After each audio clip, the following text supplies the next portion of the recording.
Hi hello welcome to our channel. నేను మీ journalist విప్లవశ్రీ. Charan Parimi రాసిన బొంబాయి పొట్టేలు ఇతర కథలు అనే కథా సంపుటి పుస్తకం కొనగానే నేను చదివిన మొదటి కథ బొంబాయి పొట్టేలు. ఈ పుస్తకంలో మొత్తం 10 కథలు ఉన్నాయి. ఈ బొంబాయి పొట్టేలు కథకి నాకు చిన్న అంశం ముడిపడి ఉండటం మూలానో ఏమో ఈ కథ చదివిన తర్వాత చాలా రోజులకి మిగిలిన కథల్ని చదివాను. అంతలా ఆలోచింపజేసింది ఆ కథ. నాకే కాదు, బయట ఎక్కడైనా సమూహాల్లో బీఫ్ తినటం మనకు అలవాటు అని చెబుదామంటే మన పక్కనున్న వారు ముందు మన నోటిని మూసేస్తారు. తినని వారు తినేవారిని చిన్న చూపు చూడటం, మరీ ఎక్కువైతే అసహ్యించుకోవటం మామూలైపోయింది ఈ కాలం. ఇది నేను కళ్ళారా చూశాను, అనుభవించాను కూడా. నా అనుభవంలో కొన్ని నెలల క్రితం ఒక ప్రైవేటు స్కూల్లో నేను టీచర్గా పనిచేస్తున్నప్పుడు తిండి విషయంలో మిగతా టీచర్ల ముందు నాకు బీఫ్ తినటం అలవాటని చెప్తే చీదరించుకున్నట్టు చూసింది ఒక టీచర్. అంతటి హేయమైన భావం ఎందుకో అర్థం కాలేదు. ఆ తర్వాత అదే టీచర్ చేపలు రొయ్యలు తింటానని మహాధీమాగా చెప్పుకుంది. ఇట్లా ఉంటాయి మరి వారి ఆహారపు అలవాట్లు. నేను తప్పు అనను, అసహ్యించుకోవడం ఎందుకు అని నా ప్రశ్న. ఇకపోతే ఇందులోని కథల విషయానికి వస్తే బొంబాయి పొట్టేలు కథలో ఇలాంటి విషయాన్ని చక్కగా వివరించే ప్రయత్నం చేశారు.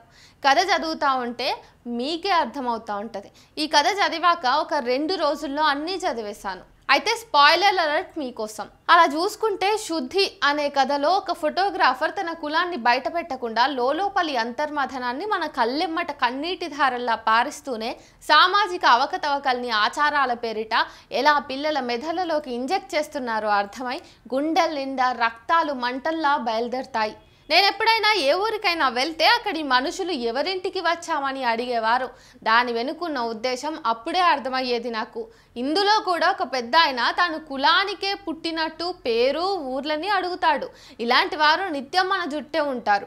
కులం లేదు లేదు అనే వాళ్ళకి ఇదో చెంపదెబ్బ లాంటిది. కూడలి వైపుకి కథలో లోపల మాలమాదిగల్లో ఉండే వైషమ్యాలు కళ్ళకి కట్టినట్టు చూపిస్తారు రచయిత చరణ్ పరిమి.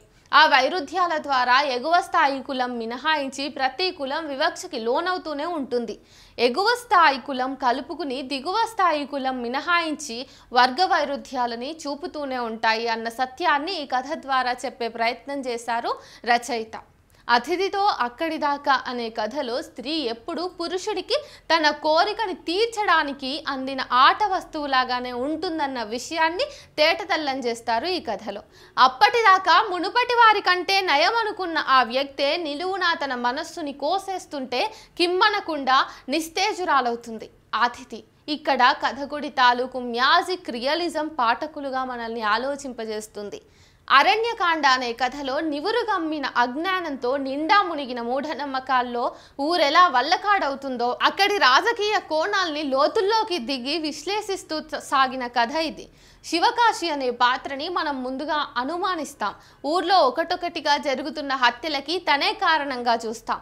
అతని మంచితనం తెలిసాక అతన్ని కౌగిలించుకోవాలనిపించక మానదు. నక్షత్రధార కథ ద్వారా బడుగు బలహీన వర్గాలు ఏ విధంగా తరతరాలుగా జ్ఞానానికి దూరంగా ఉన్నాయో చెప్తూనే ఈ కథకి కొనసాగింపుగా మల్లదాసు కథల్లో ఏ విధంగా వేల బౌద్ధ కట్టడాలు హిందూ దేవాలయాలుగా దురాక్రమణ చెందాయో నిరూపణగా మన కళ్ళ ముందు నిలుపుతాడు చరణ్ పరిమి. పొగాలో ఏ విధంగా ప్రభుత్వాలు వారి రాజకీయ ప్రయోజనాల కోసం పోలీసులను ఎలా పావులుగా వాడుకుంటారో వెట్రిమారన్ లాంటి దర్శకులు విడుదలై సినిమాలు చూపించినంత హృదయంగానే మన లోపలి మనిషిని ప్రశ్నిస్తారు ఈ కథ ద్వారా. కేవలం ప్రశ్నించడమే కాదు, పెట్టుబడిదారీ వ్యవస్థకి వ్యతిరేకత, అది చూపించే శ్రమ దోపిడీ విధానాలు ఇందులో చూచాయగా చెప్పి ఆలోచింపజేస్తారు. ఇక వరదరాజమ్మ కథలో వేల ఏళ్లుగా కొనసాగుతున్న అట్టడుగు వర్గాల ప్రాణాల్ని బలిగా తీసుకునే కుతంత్రాలని ఒక చారిత్రక కథ ద్వారా తన జాతి త్యాగాన్ని ప్రమోద్ లాంటి ఎందరికో విడమర్చి చెబుతూనే విప్లవ శంఖారావాన్ని పూరిస్తాడు సూర్యప్రకాష్ అనే ఆర్కియాలజిస్ట్ పాత్ర ద్వారా.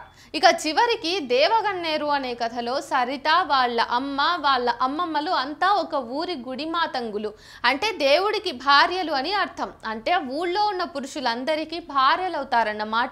ఇటువంటి దురాచారాన్ని భరించే ఇంట్లో పుట్టి తండ్రి ఎవరో తెలియని తన కూతురిని వెంటబెట్టుకుని వేరే ఊరికి వెళుతుంది బతుకు తెరువు కోసమని.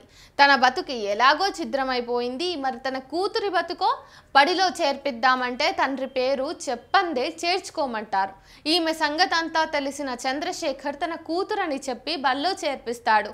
అసురన్ సినిమాలో క్లైమాక్స్ లో చదువు విలువని ధనుష్ పాత్ర ద్వారా వెట్రిమారన్ ఎలా చెప్పే ప్రయత్నం చేస్తాడో ఈ కథలోనూ చదువు మాత్రమే సామాజిక పరిస్థితుల్ని మారుస్తుందని బల్లగుద్ది చెప్పిన కథ ఇది. ఈ కథా సంకలనంలో చరణ్ పరిమి గారు దళిత స్త్రీ భావజాలాల్ని, వారి అస్తిత్వాన్ని, చారిత్రక వాస్తవాల్ని, మతాలు, మూఢనమ్మకాల పేరిట జరుగుతున్న మారణకాండల్ని అన్నింటినీ తన కథల్లోకి చాలా చాకచక్యంగా ఒంపుకున్న తీరు ప్రస్ఫుటంగా కనిపిస్తుంది. ఒక మ్యాజిక్ రియలిజంని నేను ఇంతవరకు సినిమాలో చూడటమే తప్ప ఇలా నా ఊహల్లో ఈ పుస్తక రూపేణ అనుభవంలోకి తెచ్చుకోవటం గమ్మత్తుగా అనిపించిన విషయం. ఒక కథకి ఇంకో కథకి మధ్య కొంత వ్యవధిని కేటాయించి చదివినప్పుడు ఆలోచనల పరంపరని ప్రతి కథ దానికదే కొనసాగించినట్టుగా ఉండే ప్రత్యేకతని సంతరించుకున్నట్టే అనిపించింది. ఈ కథా సంపుటిలోని కథలన్నీ నేను వరుసగా చెప్పలేదు. ఈ కథలు చదివాక అక్కడక్కడ ప్రచురితమైన చరణ్ గారి మాయపులి, హోటల్ బావర్చి, వేరే ఇతర కథల్ని కూడా వెతికి మరీ చదివాను. కథని చెప్పే తీరులో, ఆ శైలిలో ఎంత నిష్ణాతుడైతే ఇంత ఆలోచనాత్మకంగా రాస్తాడనిపించింది. కళ్ళు తెరిచి చూస్తే మన కళ్ళ ముందే కథలు ఎన్నో పుట్టుకొస్తాయి. అలాంటి కథలే ఇవి. ఇలా ఇంట్రెస్టింగ్గా చదివించేలా సాగుతుంది చరణ్ పరిమి గారి రచనా శైలి. విషయం ఎక్కడా పక్కదారి పట్టకుండా చెప్పాలనుకున్న విషయాన్ని కొంత ఫిక్షన్ కలిపి ఒక రియలిస్టిక్ టోన్లో చెప్పడం ఆయనలో గొప్ప కళ. ఇలాంటి కథలు ఇంకెన్నో రాయాలని కోరుకుంటూ